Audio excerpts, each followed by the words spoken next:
கூட்டணியில் தேமுதிகவை பகைத்துக் கொண்டு முக்குளத்தோர் உள்ளிட்ட மற்ற ஜாதி பிரிவினர் வாக்குகளை இழந்து சொந்த கட்சியில் உழைத்த தொண்டனுக்கு கொடுக்காமல் இருந்த ராஜ்யசபா சீட்டையும் கொடுத்தது என ராமதாஸ் கேட்டதையெல்லாம் செய்தோம். ஆனால் செய்த நன்றியை கொஞ்சம் கூட நினைத்து பார்க்காமல் இப்படி செய்து விட்டார்களே ராமதாஸ் என கொதித்து போய் உள்ளது அதிமுக தலைமை. 9 மாவட்ட ஊரக உள்ளாட்சி தேர்தலுக்கு முன்பாக பாமக இப்படி திடீரென கூட்டணியை முறித்து கொண்டு சென்றது அதிமுக தரப்பை கோபத்திற்கு உள்ளாகியுள்ளதாம். அதிமுகவின் முக்கிய தலைவர்கள் சிலர் பாமகவின் இந்த முடிவு காரணமாக அதிருப்தியில் இருப்பதாக அரசியல் வட்டாரங்கள் தெரிவிக்கின்றன. அதிமுகவின் கூட்டணியிலிருந்து வெளியேறுகிறோம், ஊரக உள்ளாட்சி தேர்தலில் தனித்து போட்டியிடப் போகிறோம், எங்கள் கட்சியின் வளர்ச்சியை நன்மையை கருத்தில் கொண்டு இப்படி முடிவு எடுக்கிறோம் என்று பாமக அறிக்கை வெளியிட்டு அதிமுகவுடனான கூட்டணியை முறித்துள்ளது. அதிமுகவுடன் கடந்த சில வாரங்களாக பாமக இணக்கமாக இல்லாத நிலையில் தற்போது கூட்டணியில் முறிவு ஏற்பட்டுள்ளது. சட்டசபையில் திமுகவின் அறிவிப்புகளை பாராட்டி முதல்வர் ஸ்டாலினை பாராட்டி திமுகவிற்கு நட்பு அழைப்பு விடுத்துக் கொண்டிருந்த பாமக தற்போது அதிமுக கூட்டணியை முறித்துக் கொண்டு உள்ளது. பாமகவின் வெளியேற்றத்தால் கடந்த சட்டசபை தேர்தலின் போது அதிமுக செய்த பல விஷயங்கள் தற்போது அர்த்தமற்றதாகி உள்ளது. சட்டசபை தேர்தலின் போதும் சரி, லோக்சபா தேர்தலின் போதும் சரி, அதிமுக தனது கூட்டணியில் பாஜகவை விட பாமகவுக்கு தான் அதிக முக்கியத்துவம் கொடுத்தது.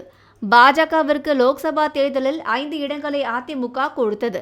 ஆனால் பாமகவுக்கு 7 இடங்கள் கொடுக்கப்பட்டது. அதேபோல சட்டசபை தேர்தலில் பாமக 23 இடங்களை அதிமுக கூட்டணியில் பெற்றது. பாஜக 20 இடங்களை பெற்றது.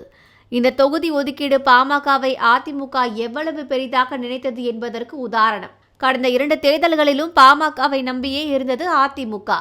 அப்போது நடந்த தேர்தலில் பாமகவிற்கு என்று ராஜ்யசபா எம்பி சீட்டை தூக்கி கொடுத்தது அதிமுக. இதில் அன்புமணி எம்பியான நிலையில் லோக்சபாவிலிருந்து ஒரு இடத்தை கூட பாமகவால் வெல்ல முடியவில்லை.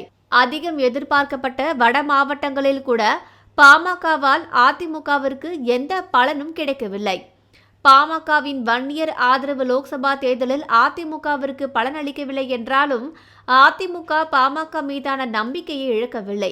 பாமகவை நம்பிதான் அதிமுக அடுத்த சட்டசபை தேர்தலிலும் வியூகம் வகுத்தது. பாமகவின் வேண்டுகோள் மற்றும் தூண்டுதலால் வன்னியர்களுக்கு 10.5% உள் ஒதுக்கீடு வழங்கப்படும் என்று அதிமுக அறிவித்தது. தேர்தலில் இது வன்னியர் வாக்குகளை தங்கள் கூட்டணி பக்கம் கொண்டு வரும் என்று அதிமுக நம்பியது. ஆனால் வன்னியர் வாக்குகள் எதிர்பார்த்தபடி அதிமுகவிற்கு கிடைக்கவில்லை. இது தேர்தல் ஜிமிக்ஸ். உண்மையில் தரமாட்டார்கள் என்று நினைத்து வன்னியர்களும் அதிமுகவிற்கு ஓட்டு போடவில்லை. இன்னொரு பக்கம் மற்ற இடைநிலை சாதியினரும் அதிமுக மீது இதனால் அதிருப்தி அடைந்தனர். அதிமுகவிற்கு முக்குளத்தோர் உள்ளிட்ட மற்ற சாதி பிரிவினர் வாக்குகளும் வன்னியர் ஒதுக்கீடு காரணமாக கிடைக்காமல் போனது. தென் தமிழகத்தில் மொத்தமாக அதிமுக அடி வாங்க இது காரணமாக அமைந்தது. இது மிகப்பெரிய அரசியல் ரிஸ்க் என்றே பார்க்கப்பட்டது. அதிமுகவிற்கு உள்ளேயே சிலர் இந்த வன்னியர் உள் ஒதுக்கீட்டை எதிர்த்த நிலையில் பாமகவை நம்பிய பழனிசாமி இந்த அறிவிப்பில் உறுதியாக நின்றார். இத்தனைக்கும் பாமக மீது அவர் வைத்த நம்பிக்கைதான் காரணம். பாமகவிற்காக மிகப்பெரிய ரிஸ்கை அப்போது அதிமுக எடுத்த நிலையில் தேர்தலுக்கு பின் இப்படி திடீரென பாமக தனது கூட்டணியை முறித்துக் கொண்டிருப்பது அதிமுக தரப்பை அதிர வைத்துள்ளது.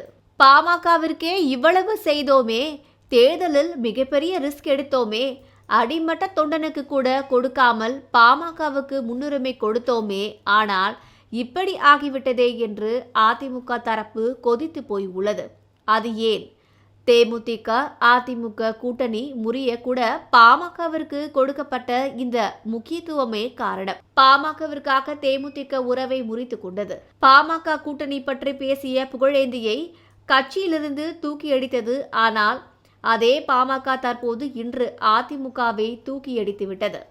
பாமகவின் இந்த முடிவு அதிமுக தலைவர்கள் எதிர்பார்த்ததானாலும் அந்த கூட்டத்தில் பேசிய டாக்டர், நாம் இப்போது நம் பலத்தை நிரூபிக்க வேண்டிய கட்டாயத்தில் இருக்கிறோம். வட மாவட்டங்களில் அதிமுகவுடன் கூட்டணி வைத்த பலன் நமக்கு கிடைக்கவில்லை. உள்ளாட்சி தேர்தலில் மாவட்ட செயலாளர்களோடு பேசிக்கொள்ளுங்கள் என்று அதிமுகவில் சொல்கிறார்கள். மாவட்ட செயலாளர்கள் யாரும் எடப்பாடி பேச்சை கேட்பதாக தெரியவில்லை. எனவே குழப்பமும் சிக்கலும் தான் வரும். அதனால் தனித்து போட்டியிடுவோம். பாமகவின் முழுமையான பலத்தை நாம் மற்ற கட்சிகளுக்கு காண்பிப்போம் என்று பேசினார். மேலும் திமுக ஆட்சி நமது முக்கியமான கோரிக்கைகளை நிறைவேற்றியிருக்கிறது. இந்த நிலையில் சட்டமன்ற தேர்தலிலேயே கூட்டணி வைத்து பலன் தராத அதிமுகவோடு நாம் மீண்டும் கூட்டணி வைத்து பலனில்லை. எனவே இப்போது நாம் யார் கூட்டணியிலும் இல்லை. நம் கட்சியினர் உள்ளாட்சி பதவிகளுக்கு வந்து கட்சியை வளர்ப்போம் என்று கூறியுள்ளார். கூட்டணியிலிருந்து அமைதியாக பாமக வெளியேறும் என்று நினைத்த அதிமுகவிற்கு இந்த பேச்சு கொதிப்பை ஏற்படுத்தியுள்ளது. அத்தனையும் செய்துவிட்டு இப்போது இப்படி கெட்ட பேரும் சம்பாதிக்க வேண்டியிருக்கிறதே என்று அதிமுக தரப்பு புலம்ப தொடங்கியுள்ளது.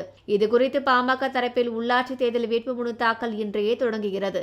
உடனடியாக நடக்கவுள்ள இந்த தேர்தலுக்காக கூட்டணி பேச்சுவார்த்தைகள் நடத்த நேரம் இல்லை. எனவே ஊடகங்களுக்கு இடம் வைக்காமல் 9 மாவட்ட ஊரக உள்ளாட்சி தேர்தலில் தனித்து போட்டி என்கிற முடிவினை பாமக அறிவித்துள்ளது. தேர்தல் நடைபெறவுள்ள மாவட்டங்களின் நிர்வாகிகள் தனித்து போட்டியிட விரும்பியதன் காரணமாக இந்த முடிவு எடுக்கப்பட்டதாக தெளிவாக அறிவிக்கப்பட்டுள்ளது. அதிமுக குறித்தோ அதன் தலைமை குறித்தோ பாமக தலைமை எந்த கருத்தையும் வைக்கவில்லை, யாரையும் விமர்சனமும் செய்யவில்லை. ஆனால் கூட்டணி தர்மத்தை காப்பாற்றவில்லை என்பதாக பாமக தரப்பில் பேசப்பட்டதாக வரும் செய்திகள் கட்டுக்கதை.